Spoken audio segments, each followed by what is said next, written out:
jamani. Leo ni muda wangu mwingine, nafasi nyingine, nimeamua kuosha nywele za wateja wangu, hajalishi mvua inanyesha. Kaniambia kula naomba nioshe nywele yangu na kuja kubandika. Jamani, nilikuja niwaambie kitu kimoja. Nywele ukibandika, hajalishi ubandika muda gani, umeitoa muda gani. Leta nywele yako ioshwe ili unapobandika siku ya pili nywele ifaje iwe safi. Kuna watu wanasema mtu nywele mimi nilibandika mara moja tu toka nilipoenda kuangalia mpira wa Simba na Yanga. Mimi nilibandika mara moja toka nilivyojifungua. Ndio niwaambie jamani, nywele ikishawekwa gundi, tayari nywele ni chafu.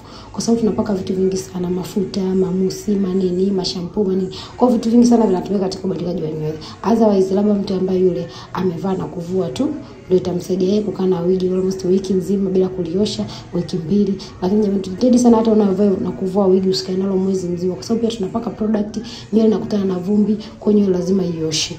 Leta nywele hapa, mpe bodaboda anipigie mzigo wa kula. Mpige tuombe kula, nenda kaioshe nywele. Mimi nakuosha nywele yako kama unavyoiona jamani. Mimi napenda sana usafi, napenda tija yangu niwabandike kiusafi. Hata mtu akienda huko mtaani anatangaza ambia ada hii nywele imebandikwa na kula. Kwa hiyo mtu anakuwa anahamasika.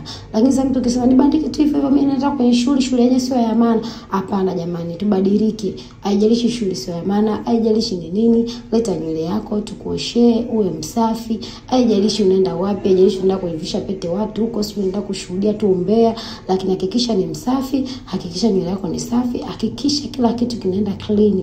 Jamani, muda mwingine tunahalalia baba za watu vifuani, unakuta mtu nywele inanuka na vumilia tu, anashindwa kukwambia kama mke wangu nywele inanuka, kama mpenzi wangu nywele hapana kwa kweli. Lakini kuna baadhi ya wanaume wanaongea kabisa na kwambia mpenzi wangu nywele nenda kaoshe, mpenzi wangu nywele nenda katue, nywele inanuka nenda katue. Kwa hiyo tujitahidi bila hata kuambiwa, nywele osha clean jamani, hakikisha imesafishwa, hakikisha imeoshwa, hakikisha umebandika kiusafi, hakikisha unafanana na Instagram jinsi watu tunavyopost, hakikisha mtu hataki kusogelea ananukia sana kweli udada kama. Yaani mtu anakuta usho kwenye gari nywele chafu inanuka, mtu lazima mimi nibandike tu mimi na haraka sipina.